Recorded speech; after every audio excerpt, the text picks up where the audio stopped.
Sir Charles Walker. Well, thank you, Mr. Speaker. Mr. Deputy Speaker, I hope I'm not going to be too foul-tempered tonight. It's not a disposition I warm to. But, Mr. Deputy Speaker, there is a worrying trend, a worrying narrative emerging, and this is a really good opportunity to get a lot of things on the record as I build an argument in the next 2 minutes 45 seconds. First of all, Mr. Deputy Speaker, I am extremely concerned that we are placing severe restrictions on people's liberties without any recourse to Parliament. Now, I would actually vote in certain circumstances to take people's liberties away if I thought it was in the national interest, but I would like to have the chance to debate it on the floor of the House to represent the concerns of my constituents. I'm also concerned, Mr. Deputy Speaker, that we go around arresting old men in Trafalgar Square for having a peaceful protest and fining them £10,000. Now, Mr. Deputy Speaker, I never thought I would ever be defending Mr. Corbyn in the chamber of the House of Commons, but I am. I'm defending a Corbyn. We've got to be allowed to protest without fear of arrest and being fined.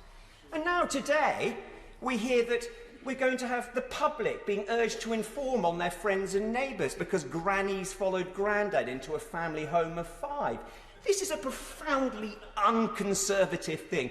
All of these things are unconservative, and I do think being asked to put this country, this House, members of this House, our constituents, on the wrong side of the law. Before we've exhausted all other options, I'm no fan of the EU. I was in every single division lobby for Brexit. I think they're a pain in the neck. But surely we have to exhaust all other options before we press the nuclear button. And I'm not going to be voting for this bill at second reading, because if you keep whacking a dog, don't be surprised when it bites you back. We are all members of Parliament and we deserve to be taken seriously. I accept there's a pandemic, a national crisis, but surely that is the time.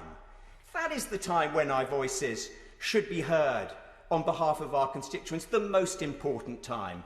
So I do hope, I see the Secretary of State in his place, I do hope the government goes away tonight.